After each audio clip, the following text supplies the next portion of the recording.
And I know that in order for somebody to get to that place, you don't just wake up in the morning and say, I'm going to live with dude, you know what I mean? And I'm going to be engaged to dude. Like, nobody plans that. And I can easily see how that can happen.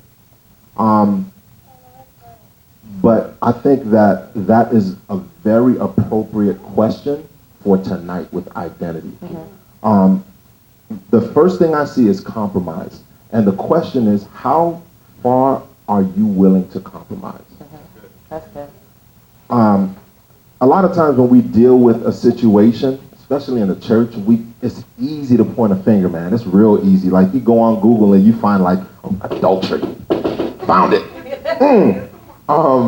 But the real deal, like, if you really want to fix a problem, you have to go to the root. You know what I mean? It's cool when you have a cold and you grab some NyQuil and you sleep good. You know what I mean? But the truth of the matter is, all you did was cover a symptom. This girl living with the guy, no biggie. That's just a symptom of what the real problem is. So we don't want to deal with the symptom. We want to deal with the actual problem. And I think the problem is compromising this individual's identity. First of all, you are fearfully and wonderfully made. You are a beautiful young woman, and I don't have to see you to know that. Second of all, how... Because I'm totally not emotional at all. So, but I'll say this. You wanna ask yourself, how much are you willing to compromise? You would not have mentioned the fact that you're living with him if you didn't already know it's a problem. And you wouldn't have mentioned the fact that you're of two different faiths if you already didn't know it was a problem. So we'll leave that alone. God is telling you that something is not right. Religions to me, and this is Adri, this is not Ludi, this is not Jaleesa. Religions to me are one of the biggest deceptions of Satan. We got one Bible and over 700 different interpretations of it. And so we have found a way to, like, misconstrue the word. At least, I'm a math teacher, at the very least 700 times. At the very least. I think that both individuals should try to find, with ice and everything, should try to find, thank you. Awesome. I think that both individuals should try to find Christ. Maybe they're for each other. Just because they're of two different faiths doesn't mean y'all not for each other. It just means that y'all started at two different places. Like, you started off Haitian and I started off cooler than you. Because Jamaicans. But no, I'm just kidding. I'm just completely, that's a joke. Because it got real tight in the room. Y'all felt that? So I had to just break it up. Yes. Break it up. So I think for that individual, my best word of advice is, let's stop compromising what we know is wrong because we want to kind of swing in there. You know what I mean? And let's find Christ for who he really is amongst the 700 interpretations. And I think that if two people are studying the word together, you will find the same path, or you'll find that you need to split. And maybe that's one of the roots of the problem. I like that.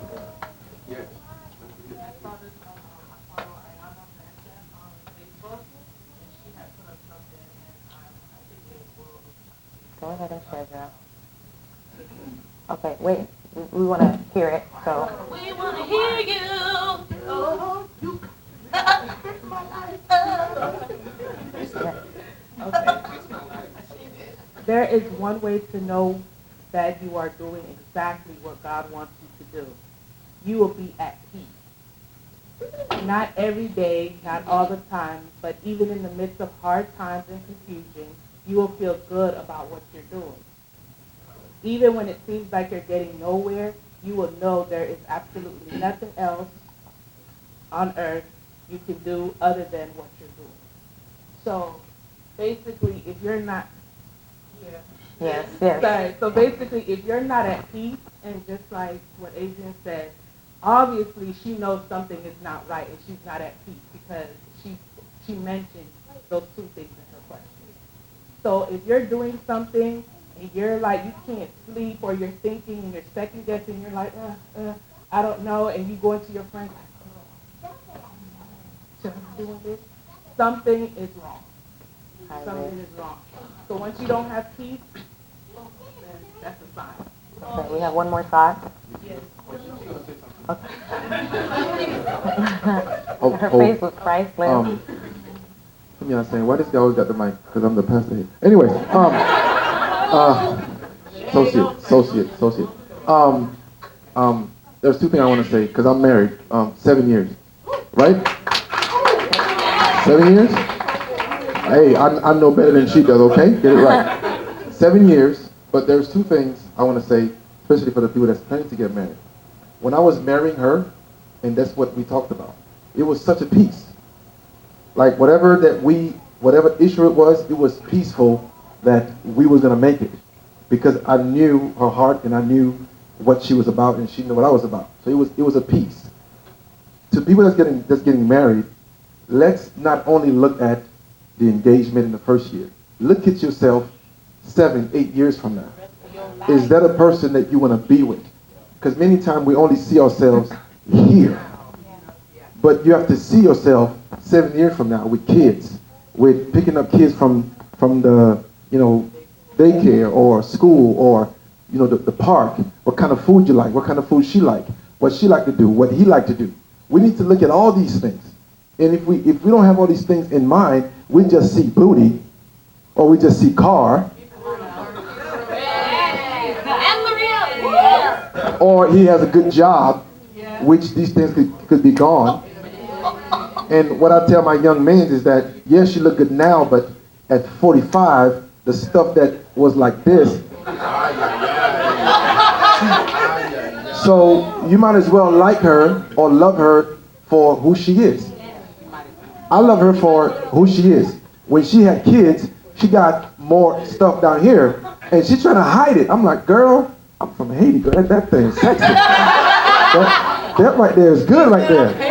But to her, that's not good enough. But to me, I knew as she get, older, it would, yeah, girl, I'm trying to, yeah, anyway.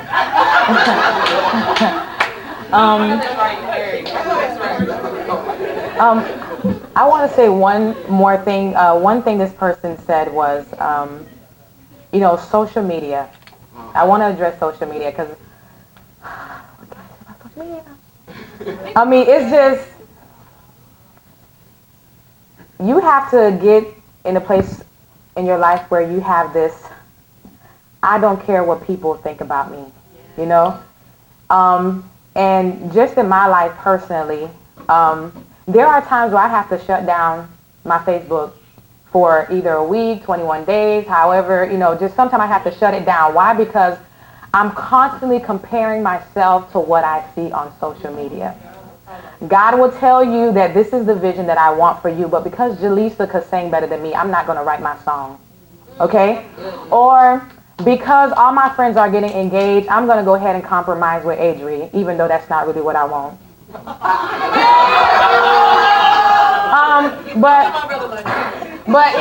do you see how social media kind of messes our minds up? Because everybody, I mean, for the new year, I promise you, like, everybody on my page got engaged. Like, everybody. Like, okay. And I'm like, okay, God. Because, my finger is a little bare right now. But I'm going to wait on you. But social media has that effect, And if you are in the audience or if you're watching, you have to get in a place of your life where you have that I don't care attitude. Like, I really don't care what you think or feel about me, but I'm going to end this relationship. And don't allow loneliness to drive you in the hands of somebody who don't love you or respect you, or that is not on the same page with you. Because the Bible says, be not unequally yoked. So if you Buddhism and you this right here, it's not going to work. You're going to have challenges. And you're setting yourself up for failure, especially if you know the truth. So I just wanted to put that out there. My mother is constantly calling me out my name. And at times, I just want to be that hoe that she continues to call me at times because I'm tired of hearing it. So why not finally own up to the name? My question to the panelists is, how do you deal with the labels that people have put on you, family members, without conforming to it. I guess it's something similar, but how do you deal with that?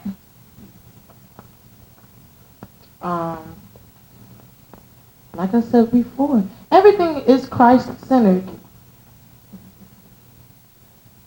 God gave us his word and told us who we were.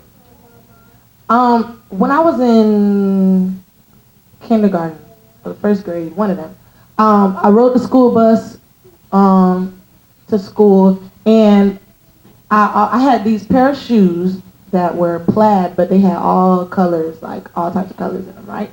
And I would wear these shoes with different colored top and pants, all that. We wore a uniform, so it really wasn't too much I could do.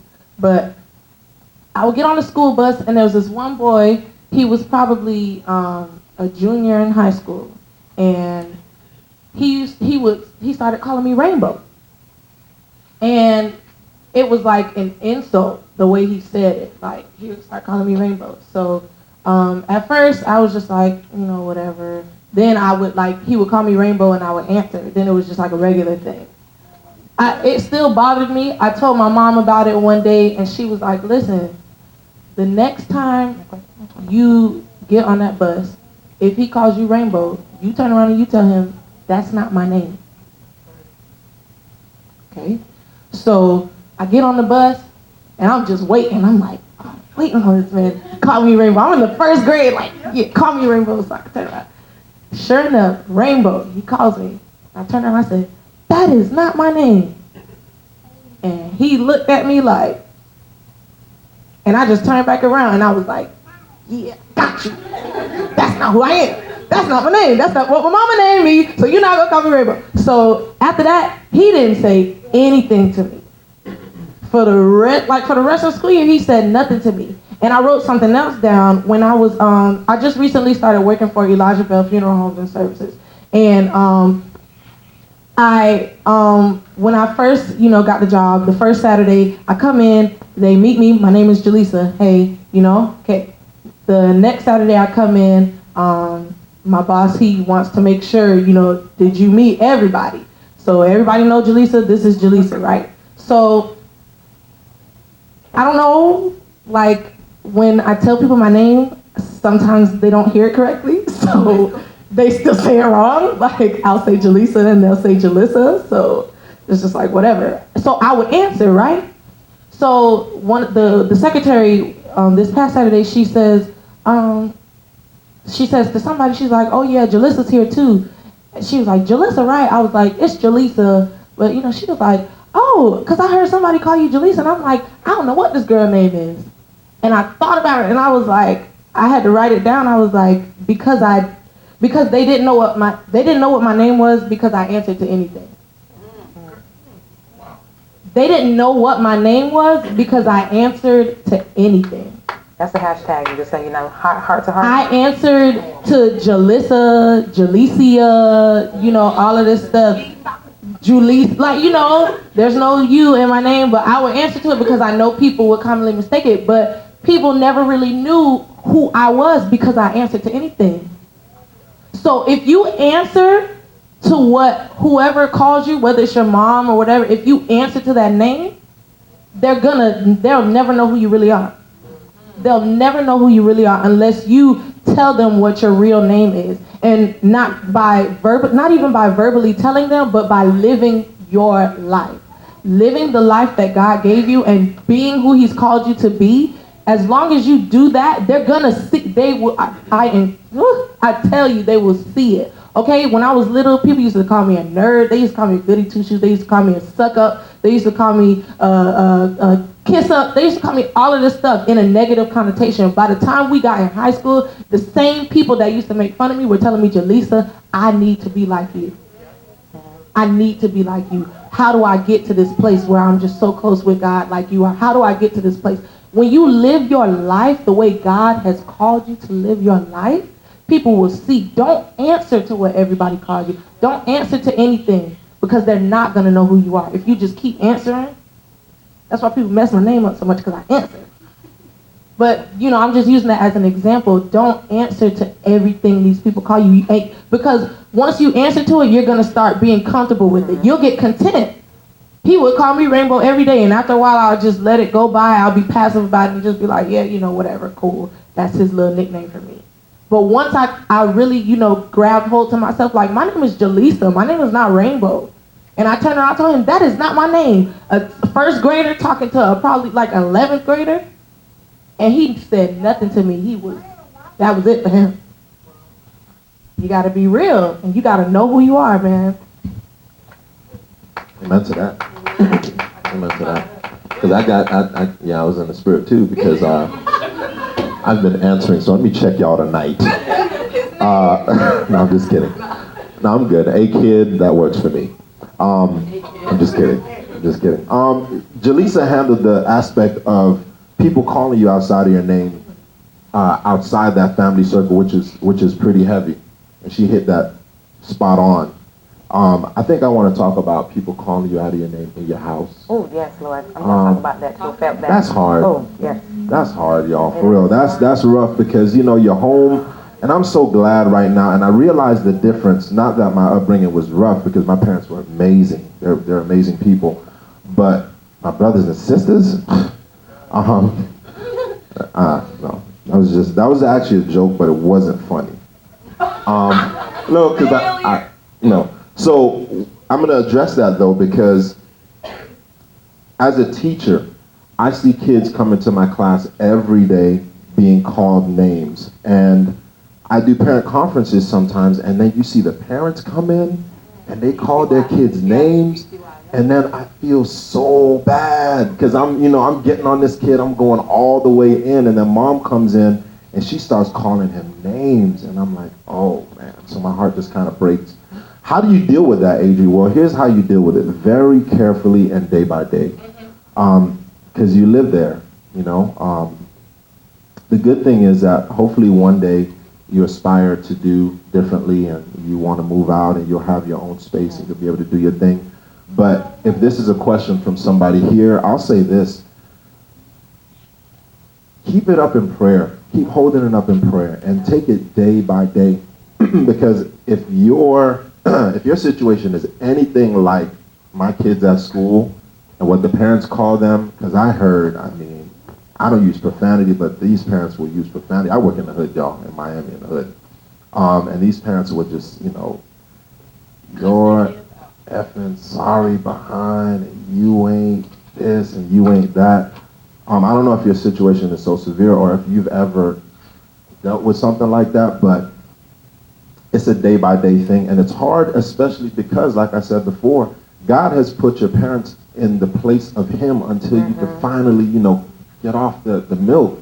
And for you to have that, the most deep scars that you have are rooted in your childhood. If you could think about the deepest hurts that you have, the ones that, your friends might be able to get over quickly, but you can't because it happened to you when you were younger, those last real deep. So if this is you, or if you've dealt with a situation like this, it's a day-by-day struggle.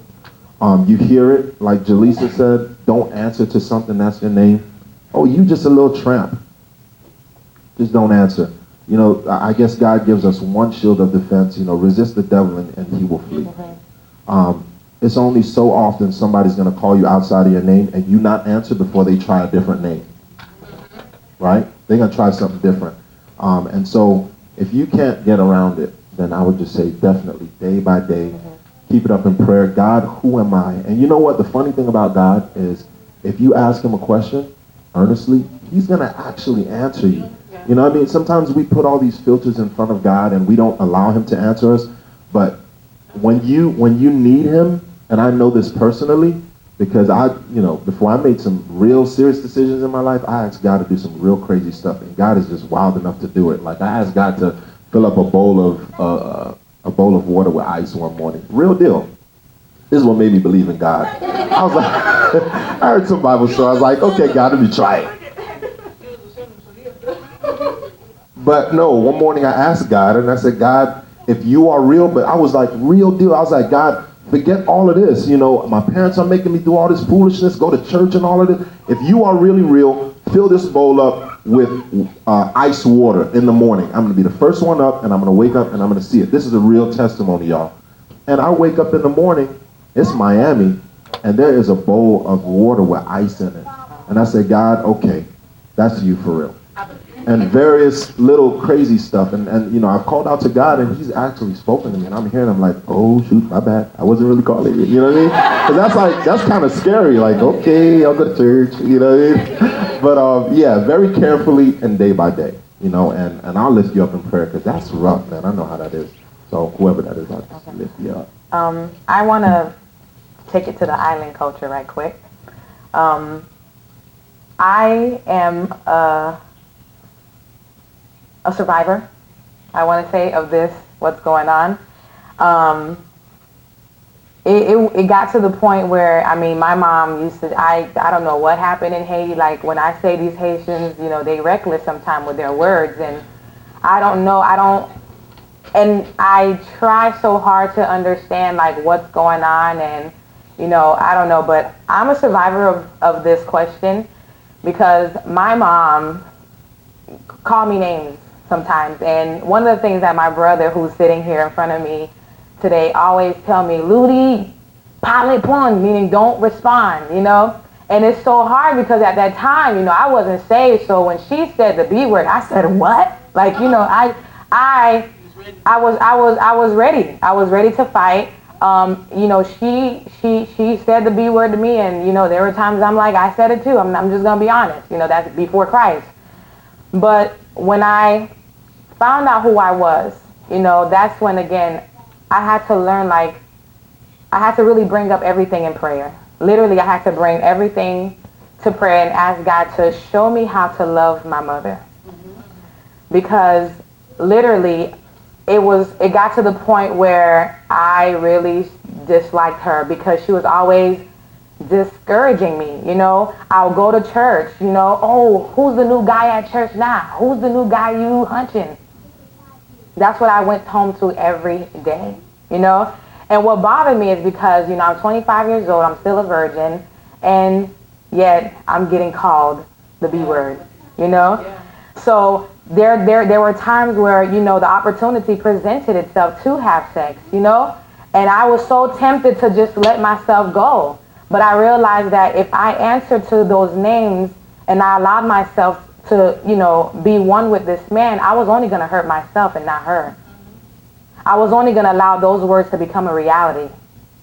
So again, prayer was my outlet, and through prayer, God showed me my heart as well, because sometimes you're praying for somebody to change, or God changed this person, but God is showing you who you really are as well. So God was showing me, you know, to really, you know, learn to talk to her differently. And I got to the point where if she calls me names or, you know, or try to just do things to get me upset, I literally walk away from it. And I can honestly tell you guys, my mom slowly has been changing. So for all of you island people out there that's currently, you know, you find yourself going to school, studying, you come back home and you hear your mom just going at it, you know, really, really take my brother's advice, you know, and really learn to ignore and bring it up to prayer, and, you know, just allow God to show you what's going on with her or him, so that God can work with you to really love on them differently. So I just wanted to kind of throw that out there because I'm a survivor, praise God. So I have one question. I'm going to get ready to wrap up. So if you guys have any questions, are you guys been blessed tonight? Are you guys learning something? Okay, so I have two questions. How do you deal with judgment within the uniqueness of your work? How do you deal with the judgment So of the uniqueness So at work. at work. at work? Of your work. Of your work, what you do. Okay. Okay. I was gonna say I don't know how unique the work is, but unique is unique. I don't think there's a level to uniqueness. I am I'm an artist. I do music. I'm a minister. And I do things a little differently, you know? And a lot of people will judge me because what I do is usually something they see an older person doing. Like as far as leading worship and, being a minister of music and all this good stuff. They're used to seeing older people do it, and because I'm only 20, they feel like I'm not qualified to do what I do. They feel like I don't know God enough to do what I do, and because I bring it in a different package, sometimes I'll wear boots when I sing. Sometimes I'll just, come in a t-shirt and some jeans and be ready to throw down for Jesus. Like, I've done praise and worship in a sweatshirt before, like all types of stuff. And because I do that, people will judge me and be like, oh, she don't need to be up there. She don't know what she doing. She too young. She don't know God enough to be up there doing whatever. She ain't never been through nothing. Stuff like that. And it's hard when you're dealing with it when it's right in front of you. Like, I'm in praise and worship or I'm in ministry and I'm doing this and these people are in front of me and I can feel them judging me. Like, I can feel these people judging me. I can see them judging me. I see the spirits just like trying to attack me. And but when you get to a place where you're confident in yourself, and one of the ways that you know God has called you to do something is that it's so sweatless when you do it. Like, you do it and it's not like you gotta just, it's just like you killing yourself to do it. It's like you in your zone, you in your element. This is what you do. And when you get to that point where you're so confident in God to do what you do, nothing else matters. The judgment of other people, it doesn't matter, because at the end of the day, when you die, you're going to be standing before God and not these people. So if you stop what God has called you to do because of these people, God is holding you accountable for that. There are people's lives that are waiting to come into contact with your ministry. Whatever your ministry is people, their lives are at stake. And if they don't come in contact with you, they're not going to come in contact with Christ. And God will hold you accountable for those lives that are lost because you chose to listen to, the opinions and the judgment of man. God is the one he is the judge. He's the judge. And my pastor says, if everybody was the same, the world would be so boring. It'd be so boring. Like, if there was just one way to do things, like, just think about it. You're Haitian, I'm American, you're Jamaican. There are Chinese people on this world. Like, there are so many different nationalities. God delights in these things. Like, he delights in the variety of our ethnicity. Like, that alone is an example that, there's so many different aspects and so many different ways to do things. There's so many different ways to sing. There's so many different ways to dress yourself. There's so many different ways to do these things. If there was only one way, like, how boring, that would just be boring. So just be confident, like, keep yourself, like, stay in prayer and stay focused on God. Keep your eyes on God and embrace your uniqueness. Celebrate your differences. My pastor says that we have to celebrate our differences because there's something in each of us for everybody. There's some things that you can get from Ludi that you can't get from me. There are some things that you can get from Adri that you can't get from me. We have to celebrate our differences. Your uniqueness is just it's another expression of God. Real quick, because I think that question was more so for Jaleesa. No, Sissy. But I want to touch on that because, first of all, you kind of ministered to me. Because I really jacked up in a specific way. I used to lead praise and worship at a church, and it was the first men's praise team ever, just guys, and it was nice. It was flowing, and then I started hearing some things, questioning my uniqueness of how I did my thing. Different songs. The praise and worship leader said, hey, do you really need to do different songs? Because whatever, you're just another praise team. Don't act like y'all are, special or whatever. Do the songs that we do. And I had, the conversation of, well, it's a bunch of guys, so the musicians in here, y'all understand that, you know, with the keys of songs, and you got to kind of mess with it a little bit. And slowly but surely, I let them talk me out of it. And I got my buddy in the back who is smiling, and I hate the fact that she's smiling, Sanetta Desrocious Hepburn, because she knows, and that's another good thing. You have to have good people around you who are going to check you, and she checks me periodically. I just try to act like I don't, you know, that's not my name, sure. Yeah, Jaleesa checks me too. But I really messed up, and thanks a lot for like putting it all out there. Because I do believe what you said, that there's something that I have that I gotta answer that question in judgment now. You know what I mean? Like God is gonna come back and he's gonna be like, yo, Adri, what's up? You know, what happened? I gave you this and you let it go because of your pride. That's all it was. There's a saying that I said, and Sanetta gets me on this all the time. I said, well, let me let you see what it looked like when I'm not doing praise and worship. Y'all go pray for me. So definitely don't let that be the case. The question though was about the uniqueness, right? Yeah, how do you?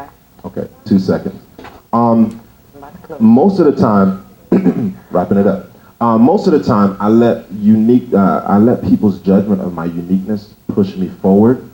I see it as a positive thing. I like when I do something, people will say, man, Adrian, you know, you could have done this a little bit better. Sometimes people come at me wrong, and I may have the wrong attitude at first, but the way that I am, when I get home and I'm by myself, I think about the relevance and the validity of what they said. And sometimes they're just trying to throw shade, but other times I can actually grow from it. So if I do a production, if I do a mix, and they're like, oh, well, you know, did you do this and did you do that and whatever? I'm like, dude, the mix is good enough. What are you talking about? But I'll go home and I'll listen to Jaleesa did that to me one time. I was like, because, you know, sometimes you ask your friends questions you don't really want to answer. So I gave Jaleesa a track. I was like, yo, Jaleesa, tell me how you know, is the bass too much in this track? And she's listening to it jam. I'm like, yeah, because I know it's hot, you know, whatever. And she comes back, she's like, yeah, it's a little busy. Well, y'all may not know what that means. Basically, Adrian, you doing too much. Chill out. And I was a little offended. But when I got home, I changed the bass line. So thank you. But don't do that a lot. Adri said something I just kind of want to piggyback on. He said that the judgment of others kind of caused you not to do whatever you were doing. I just want to say that there are certain things God called you to do or calls you to do. You can't share with everybody.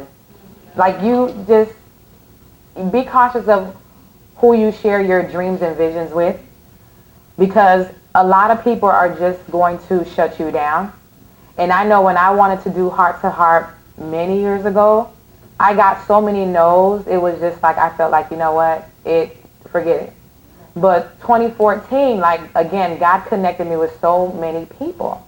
You know, people that I wanted to connect with years ago, but of course, sometimes we want to sit at a table that's not prepared for us yet, because he's working on our hearts and character. That's good. So I realized that, you know, God had to work some things out in me before I get in connection with these people, because you don't want to get there already and you destroy what God was, you know, because of your character is not right, your heart ain't right, you know, just everything. So the moment these people came into my life, all of a sudden, I got so many yeses, you know, I got this, everything just came in line. So it's important that everybody does not need to know what God has placed on the inside of you, because I don't want to go into the story of Joseph, but y'all saw what happened to Joseph, right? And what his brothers tried to do.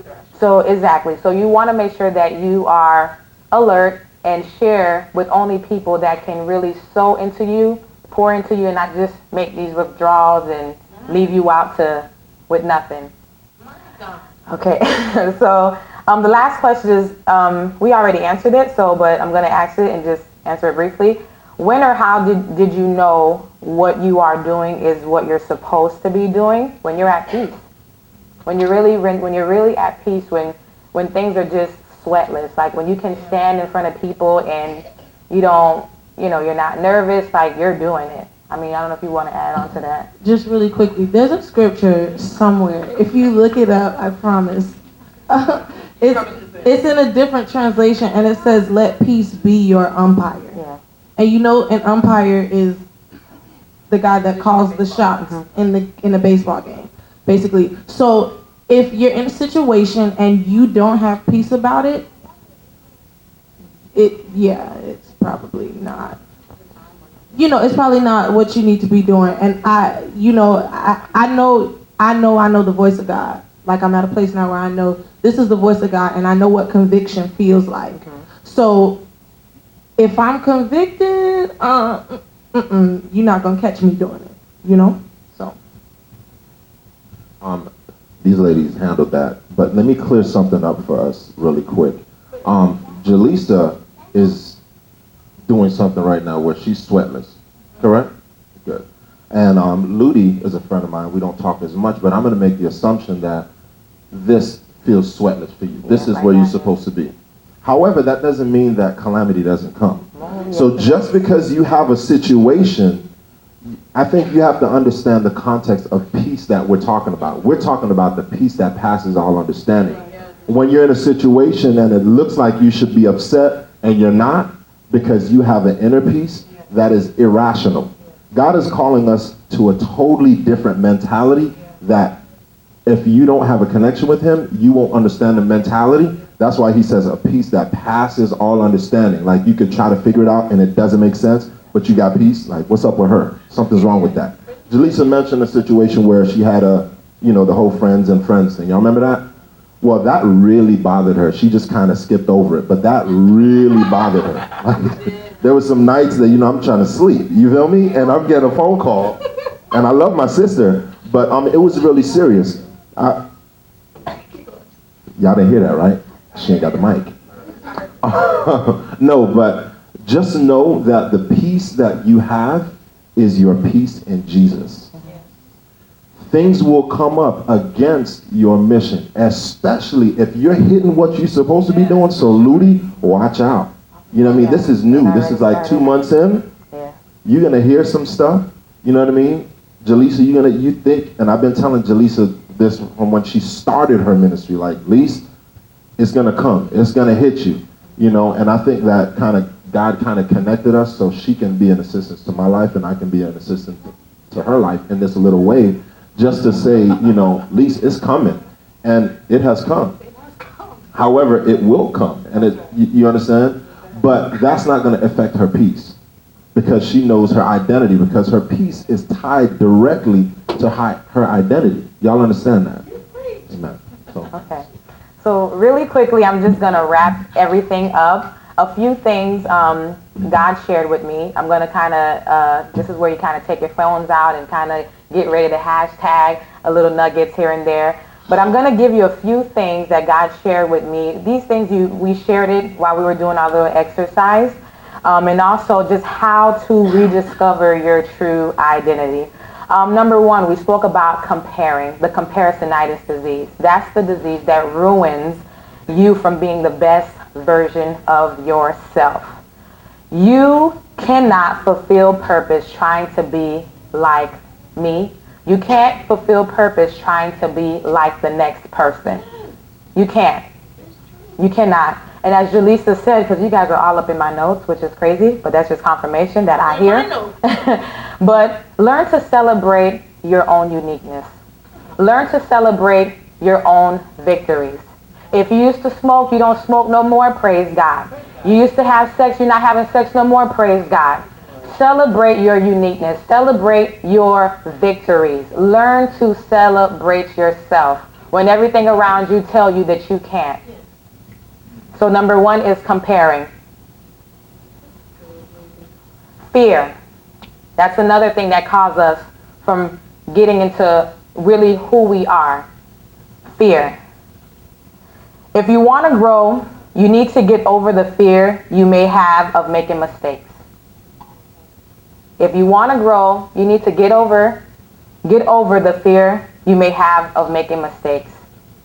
When I rededicated my life to God, I made plenty of mistakes. But I didn't beat myself for it. Because I know the following day, you know what? I got it right. The following day, I got it right. And I didn't beat myself for it. Also, fear. John Acuff once said in his book, fear only gets loud when you do something that matters.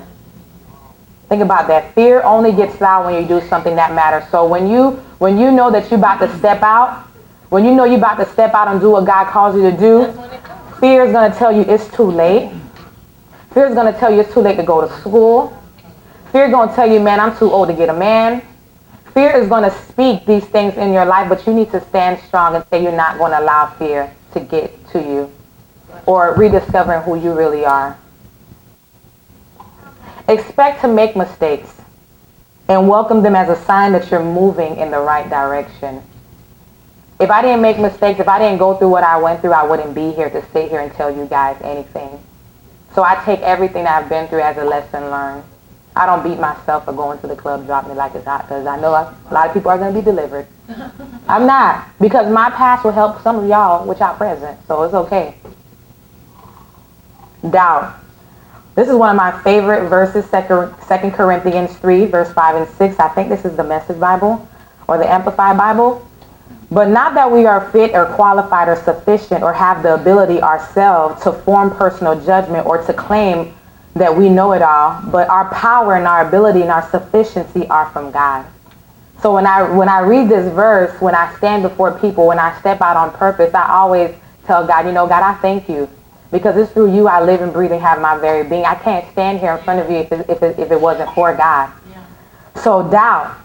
Understand that everyone have hidden insecurities. Every last person, those people that you admire, that you follow on Facebook, Instagram, they all have hidden insecurities. Every last one of them. They're not better than you. Now, one person in the world is, confident. Behind closed doors, you'll be surprised of what really goes on before we stand in front of you. But again, we know how to tackle these issues. Write this down. Doubt always sees you as unqualified for anything you ever dreamed or attempted. Whenever you try to step out on purpose, all these questions come into mind. What if? What makes you think that you can do this? Who do you think you are in your family to step out on purpose? Doubt. I read something in, I believe it was in Joyce Myers. It says that God requires availability, not ability. So instead of questioning him and doubting him, say yes and let him do the rest. God requires availability, not ability. Instead of questioning him and doubting him, just say yes and let him do the rest. Another thing that I struggle with when I rededicated my life to God, I felt like I had to perform to get the blessings. You're trying to prove a point. I don't know how many of you guys did that, but I felt like I had to fast like every day to hear God's voice. I felt like I had to read the whole Bible to be deep like these other people. And when I got into knowing who I was, I realized, you know what? I know my relationship with God, so I'm not going to walk around here, being deep, slapping you with the Bible. No, I'm going to keep my personality. This may sound a little strange, but a few years ago I told God, I don't want to be funny no more. Like, I want to be a serious Christian. I want to be one of those serious, it's funny, but some people, they will literally overlook you because you're funny, And I told God, I said, God, I don't want to be funny no more. I want to be serious because maybe then, they'll give me more responsibilities at church. They'll let me do this. They'll let me do that. Because right now I feel like I'm overlooked because of my personality. And God was like, no, I didn't make you like that. And when I realized my personality heals so much broken people. Yeah. There's so much hurting people in this world that just need a little laughter. And then here I am, I walk in, crack a little jokes, and I made their day. Because of my personality, people would just come to me and say, Ludi, I need to talk to you about this. A person that I never wanted this.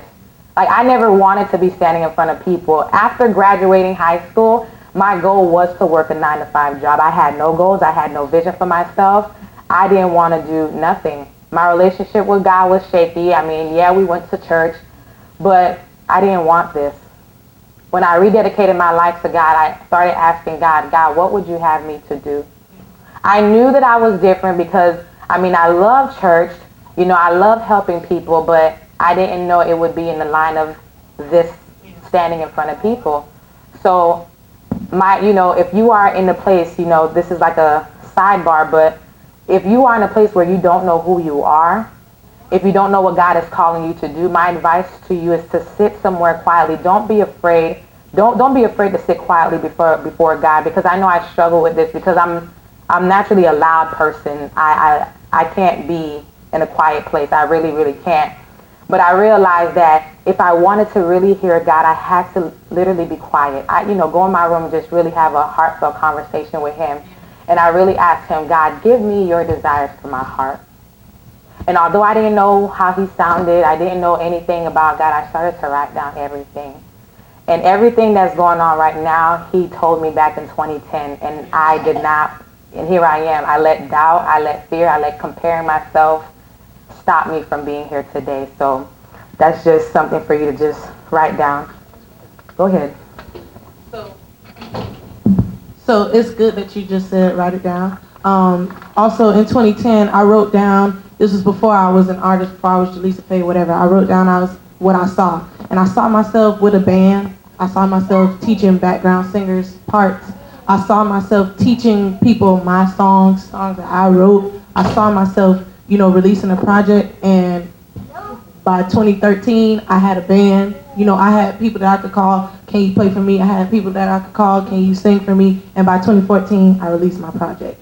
And also,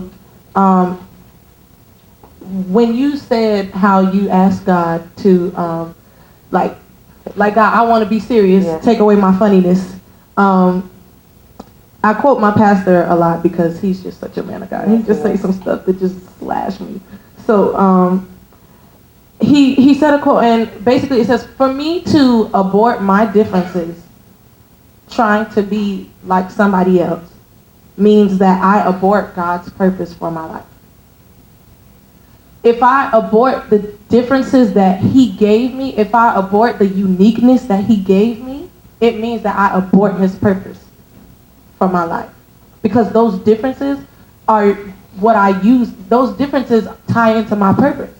So if I abort those and I'm like, yeah, no, if I can't embrace that, then I can't embrace God's purpose for my life and my identity in him. So yeah.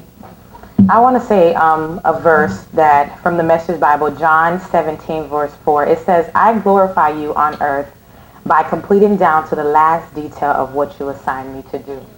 When I got a hold of that verse right there, I'm telling you, a new Ludi came out. Because from there, I realized, what, I have purpose. I don't have to pretend to be like somebody that I'm not. And let me just say that when you compare yourself to others, you don't see the great works God is doing on the inside of you. That's what God told me. When you compare yourself to the people on Facebook, Instagram, Twitter, you will fail to see some of the great things that God is doing on the inside of you. So that's why, I'm all for social media because I'm always on there. But there are times where I have to take a break so that I can reposition my thoughts and really just refocus and really see for myself what God is saying about me. So those are the 4 things: comparing, fear, doubt. And also, this wasn't planned to be said, but opinions of other people. Don't allow people to live their life through you. And that's for all my island peoples out there, because again, my mom told me that I needed to go to school to be a nurse, but instead I went in the social work area where, I like helping people. So don't allow somebody else to live their life through you. If you want to go to school to be a musician, a singer, that's your niche. God is going to bless you with the resources, with the people, so that you can give birth. Yeah. Understand that passion is better than interest. When you have passion, this is something that you just want to do every day, versus interest, when you feel like doing it. But when you have passion for something and God is saying go to school to be that teacher, understand God is going to use you in that school. He's going to use you in that hospital. He's going to use you as a janitor. I'm telling you, you have purpose. Okay? So how do you rediscover the real you? Number 1, you need to realize that your identity has been stolen. And again, I told you guys I had to confront myself. If you don't confront yourself, like how will you know there's a problem? Learn to confront your past. Learn to confront these things. Number 2, pray and talk to God. Tell him, God, this rape stole my identity. This divorce stole my identity. My parents stole my identity. Like, be real with God. Don't be fake and phony with him now. Come on. Be real with him. Tell him what those things that stole your identity. And I remember I told God, I don't want to go clubbing anymore. I don't want to be around these people. I don't want to sit here and just date random guys, spending time on the phone with them, and it's not even a conversation of substance.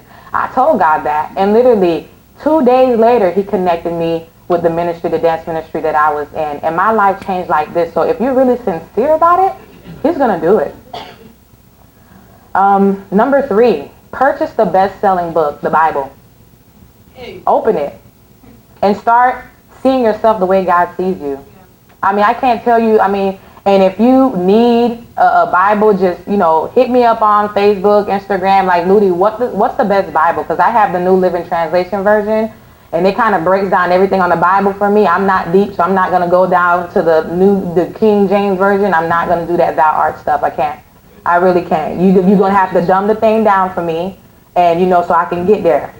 So purchase the Bible. Start seeing yourself the way God sees you. Start opening your mouth and start declaring what God really... I'm telling you, when you start to hear it, you start to believe it down here. And that's what I do. And let me tell y'all something. I don't know all the verses. So what I do, I take it back to middle school. I have flashcards in my car and my purse. So when I'm having a bad day, I pull out my flashcards. Literally. That helps me remember verses. That helps me, really, really build myself up as a woman. Because I can't do all that, quoting scriptures, and if I do quote them, I don't know the book. So, but Google, but it's in there. So Google it. Like, do not be afraid to Google stuff. Please do not be afraid to Google stuff just because somebody else is deep and they fasting and stuff. Don't compare. So while you're trusting, after you purchase the Bible, start trusting in him. When I was, writing down, God said, don't be afraid to walk alone when rediscovering your identity and purpose. Don't be afraid to walk alone. There were times where for a whole year, I was just by myself. I didn't know where God was taking me, but he took me awesome places. I've been to a lot of conferences, met so much wonderful people. My friends were not there. It was just me and God, and I had to really learn to just trust him. And as I said before, sometimes God will call you out your place of comfort to show you who you really are. And if Abraham didn't get out of his place of comfort, he wouldn't be where he is today. So I charge you guys today to close any accounts that you may have, that are holding you back from really, really getting into your true self, the real you. That means friends. If you have to cut some friends off, do it. Do it. If you have to, disconnect yourself with some family members, girl, do it. Do what you have to do to be the real you. Take control of your identity. You can change what you allow. You can change what you allow in your mind. You can really change that. Fill your mind with the truth. So every time somebody come at you, say that you ugly, no, I'm fearfully and wonderfully made. Oh, you don't have purpose? No, Jeremiah 29 said, look, I know the plans. God knows the plans that he has for me. So if you don't know the word of God, how are you going to be able to talk back to the devil and get slick right back with him when he try to get slick about you? Exactly. God spoke to him, right? Last time I checked. Don't be afraid to talk back to the enemy when he gets slick with you. Stay alert and realize that your identity can be stolen again. When the enemy comes in and when the enemy comes in and just attack you, again, build yourself up with the word. And learn to invest in yourself. Get a couple of self-help books. I have literally a little library in my room. I dislike reading, but for some reason when I gave my life up to God, he put this desire in my heart to read. Read that word. So I could read the word, and I didn't realize that he was preparing me for this. See, sometimes we want to be out there. God, put me in this place, put me in that place. Nah, we're not ready yet. And so I realized while I was reading all these books, I realized because there were people that need me. And as Jaleesa said, well, my pastor always says this, you know, when you step out on purpose, you become somebody's reward. So understand that when you rediscover who you are, you're going to be somebody else's reward. Your story is going to impact somebody else's life. So that's all I have today. I hope you guys enjoyed it.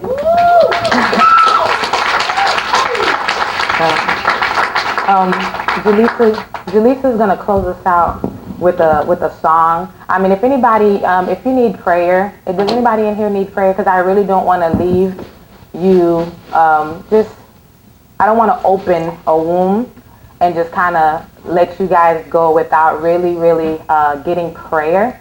So if you guys need prayer, please don't be afraid to raise your hand. I definitely want to pray with you. We want to pray with you. I don't want to leave you guys just like that. So is everybody okay? Does anybody feel like, you know what, I need a little prayer in my life before I leave? Somebody said yes? Okay. So as Jaleesa is singing,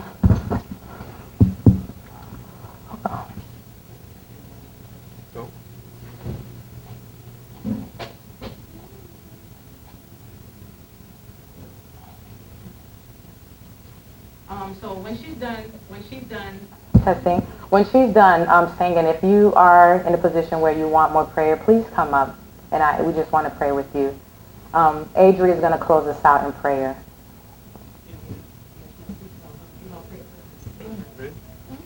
Did you guys enjoy tonight? Yes. This is just another song that I wrote out of rediscovering my identity. I was messed up, misused, I was mistreated, abused, I needed healing, but nobody knew it. I was worn out, I didn't think I'd make it, no, day in, day out. I just couldn't take it, no. I needed a lifeline, but I didn't know where it was coming from. Oh, but that's when you came in. Oh, you found me and you saved me. You saved me from my lowest of lows when I was hopeless. You found me and sustained me. With you, I'm not the same. I'm so glad you found me. I'm so glad that you found me, Lord, yeah. Oh, he said, let's walk. And I said, okay.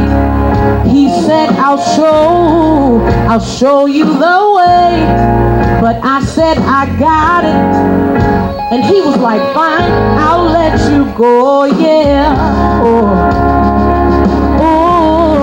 So I started walking all by myself, y'all. I thought I was good. I didn't need no help, y'all, until I stumbled and down on my knees I fell.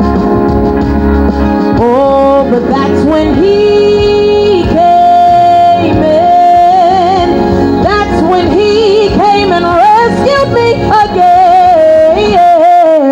You found me and you saved me, yeah. You saved me from my lowest of lows when I was hopeless, yeah. You found me and sustained me, yeah. With you, I'm not the same. I'm so glad you came and found me. You saved me, yeah. You saved me from my lowest of lows when I was hopeless.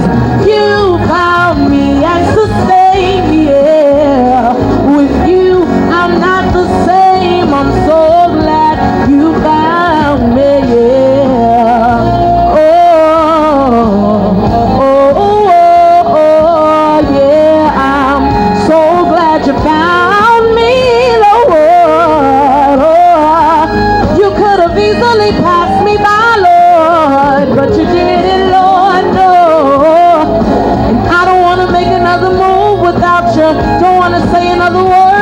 without you. Don't wanna take another breath without you, without you. No, I don't wanna say another word without you. Don't wanna take another breath without you, without you. Oh, I don't wanna make another move, and I don't wanna speak, Lord. Yeah, don't wanna take another breath without you, Lord. Oh, I don't wanna make another move without you. Don't wanna say another word without you. I don't even wanna breathe without you. Yeah, yeah.